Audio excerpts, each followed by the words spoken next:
I'm Katina Anglin. Welcome to A Good Show.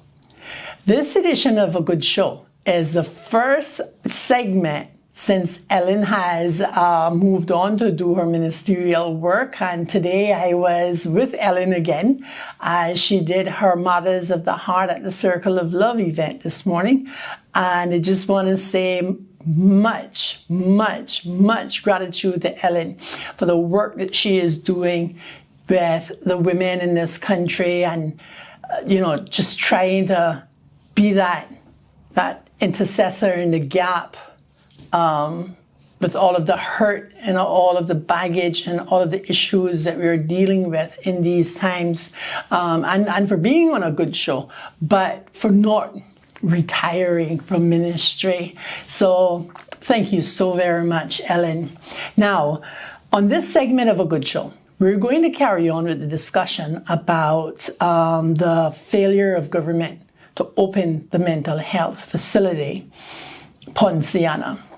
This began as a result of the article that was written by Mr. James Whitaker and printed in the Cayman Compass for their edition on the 27th of August, 2024. Now, Poinciana is the mental health facility, which is a long-term residential facility, which we did not have in Cayman many decades ago when we first started sending our Caymanians over to Jamaica for mental health care. While it was acceptable then because we had no other alternative and we did not have the resources to do so, it is no longer acceptable that our Caymanians are stuck overseas screaming for us to bring us home. The Cayman Islands is one of the top 5 financial centers in the world. We are rich, but yet we are one of the bottom 100 in our social development. We do not have our own mental health facility. This is totally inexcusable. The article done by Mr. Whitaker, and you can, now that Cayman Compass is free, you can always go and access these articles online if you so choose, or you can purchase the actual newspaper, even up until now, 27th of August 2024. In that article, one of the residents says, "I am just tired of being here. There's nothing to do. I am surrounded by people with schizophrenia. We don't get treatment or even a proper diet." So the situation that they are facing is this. They are imprisoned in a foreign country. They can't walk home. They can't drive home. They can't catch a train and come home. They are not receiving proper treatment, proper diet, or don't get treatment. These are not things for us. This is not a situation for us to be braggadocious about. Before we even get around talking about Cayman Islands being one of the top 10 financial centers, we should be bragging about our health care and mental health care in the Cayman Islands. We should be talking about the infrastructure that we have for our disabled. We should be talking about the quality of rehabilitation for prisoners. We should be talking about how it is that we provide programs for the aged in our community and how geriatric care is amongst the finest in the world. We can't brag about any of those things.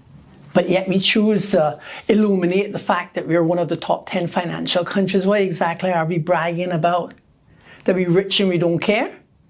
Because that's not a presentation that you want to make to the world.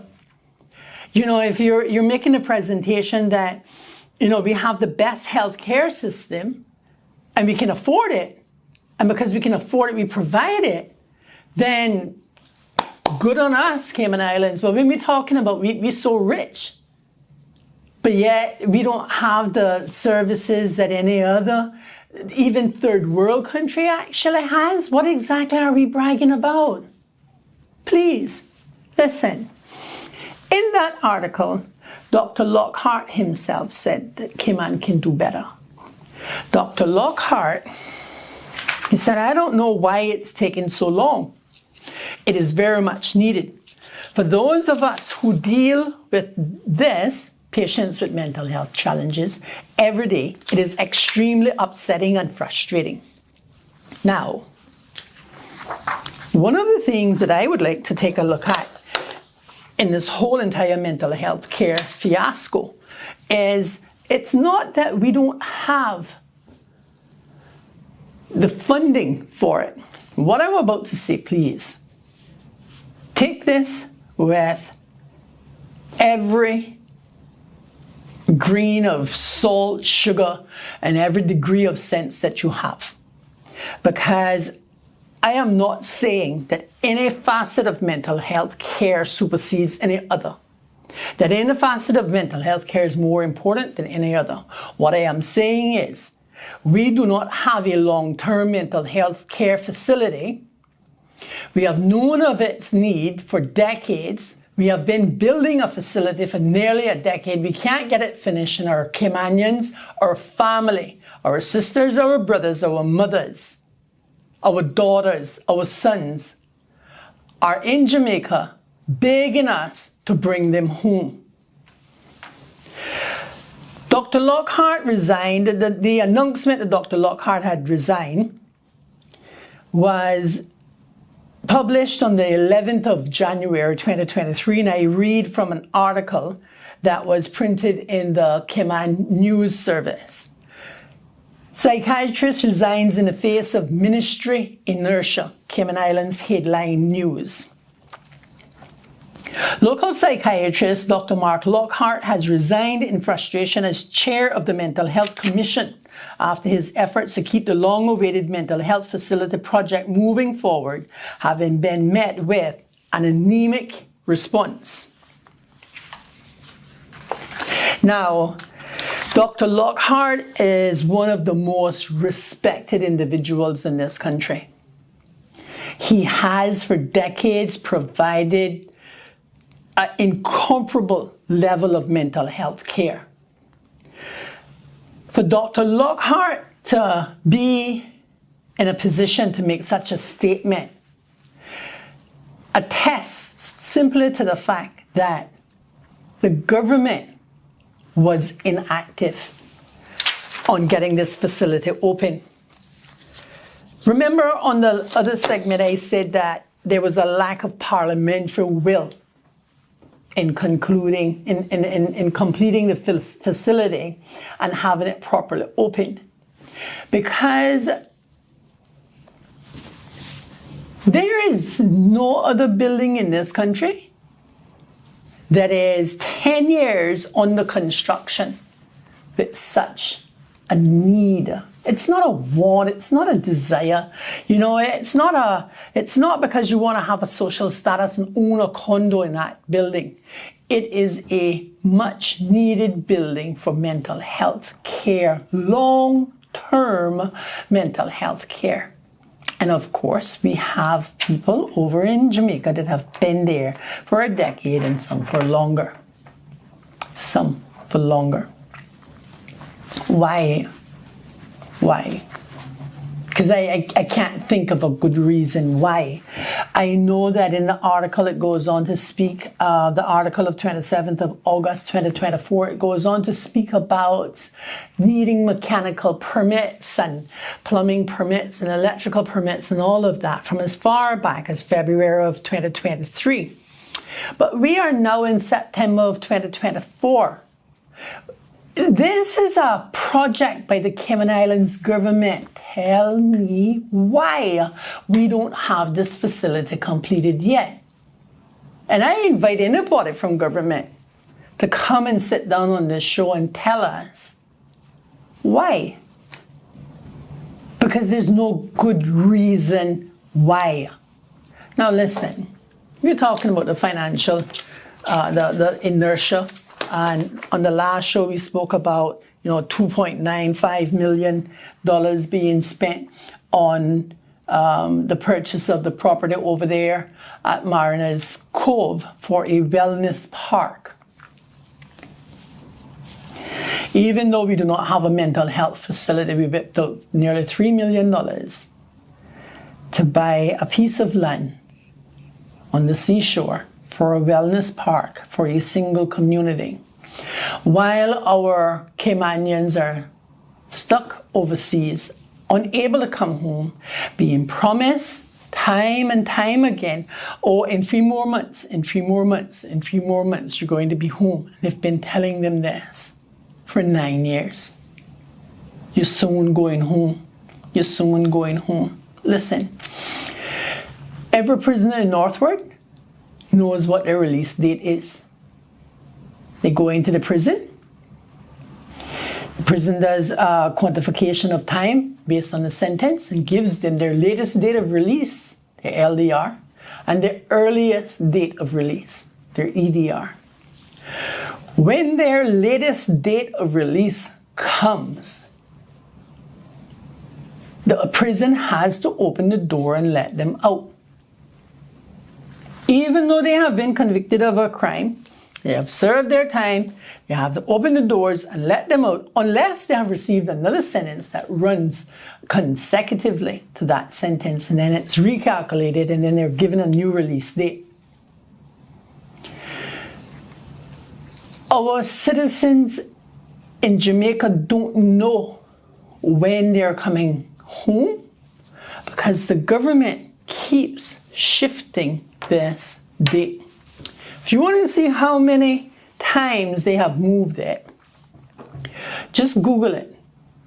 Just Google mental health facility, Cayman Islands, and you'll see the ton of newspaper reports and articles on the mental health facility over the last years.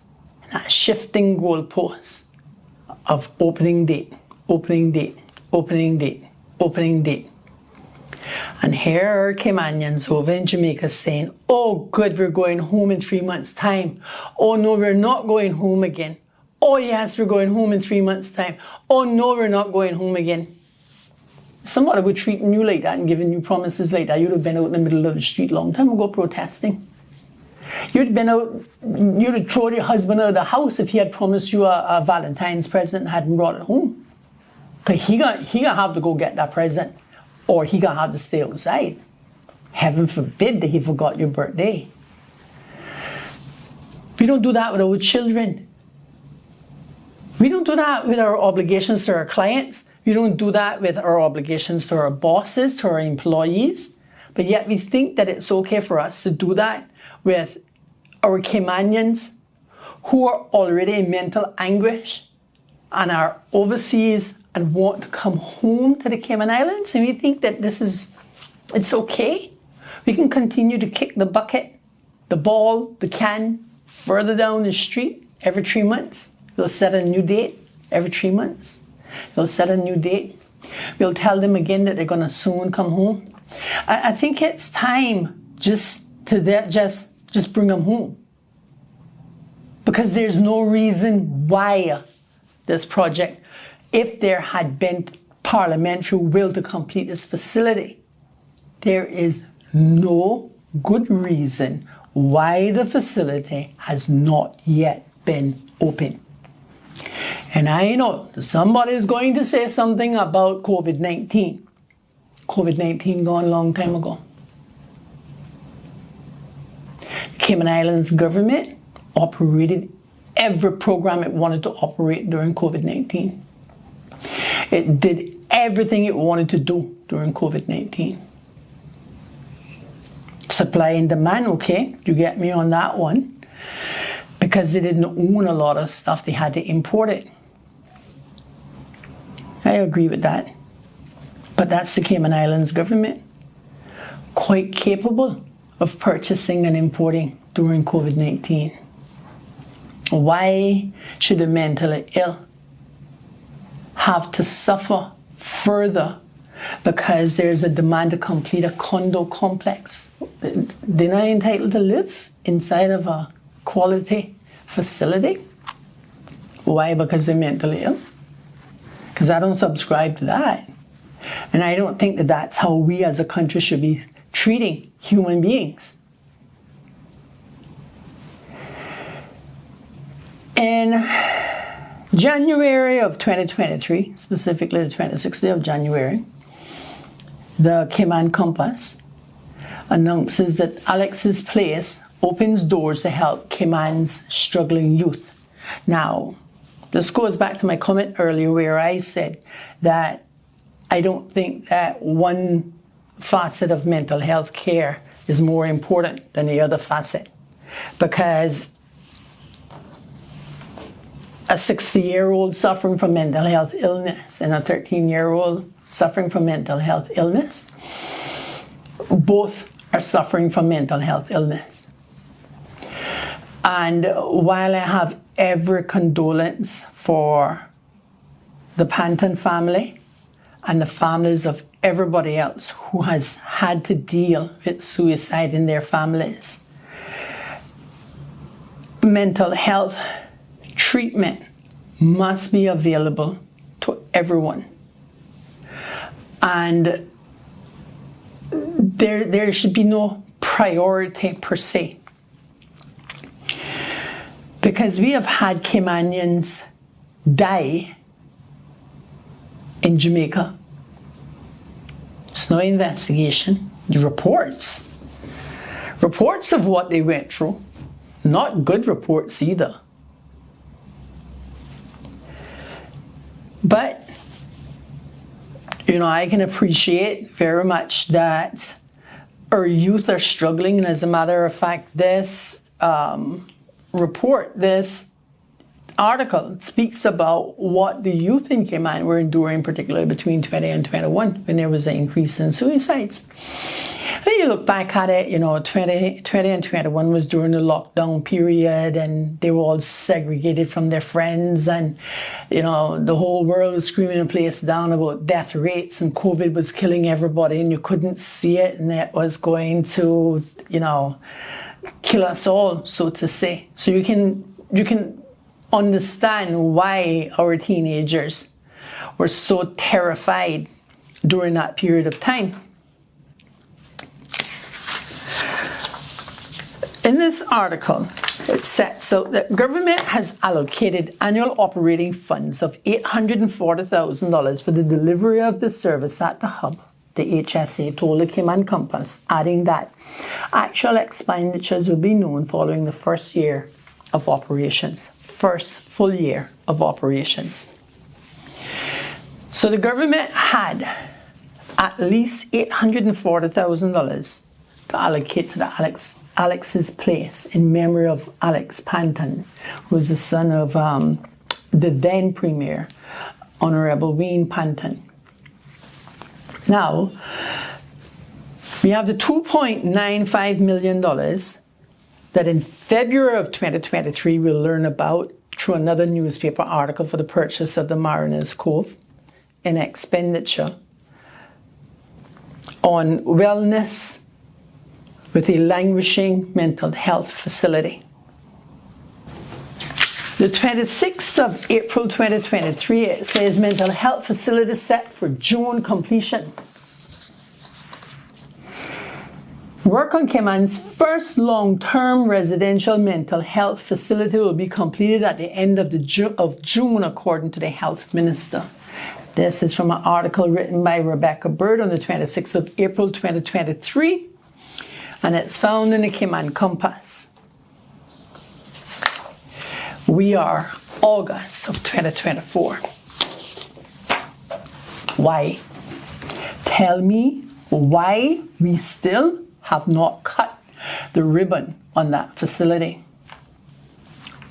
Anyone who wants to come and tell me why is welcome to come and tell me why. Come and tell us all why. Now,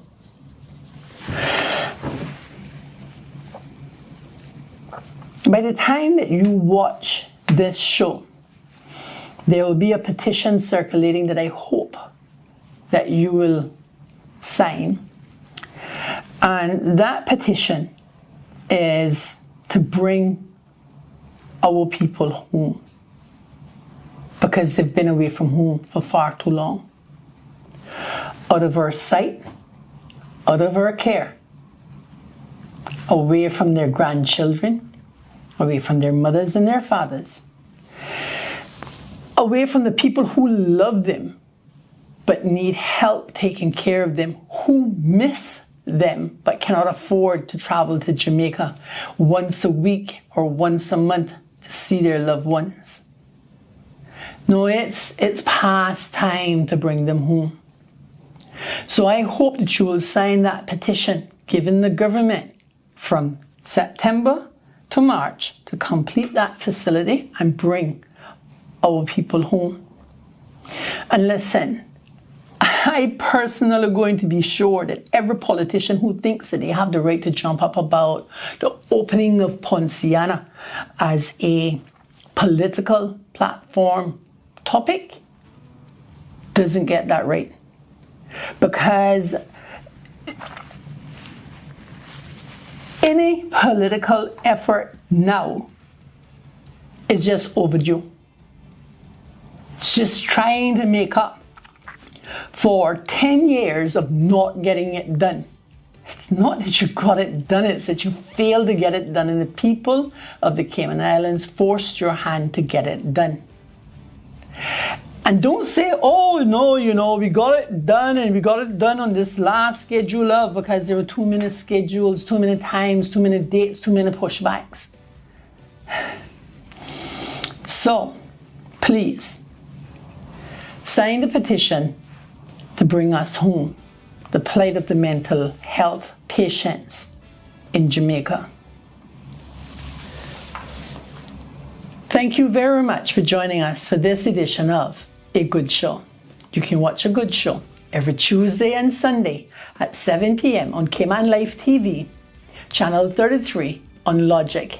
Of course, you can also find us on YouTube and Facebook, and you can visit our Instagram page. If you would like to become a sponsor of A Good Show, please send us an email at info@christian.ky or agoodshow@christian.ky, or you can call us on 929-6657. God bless you.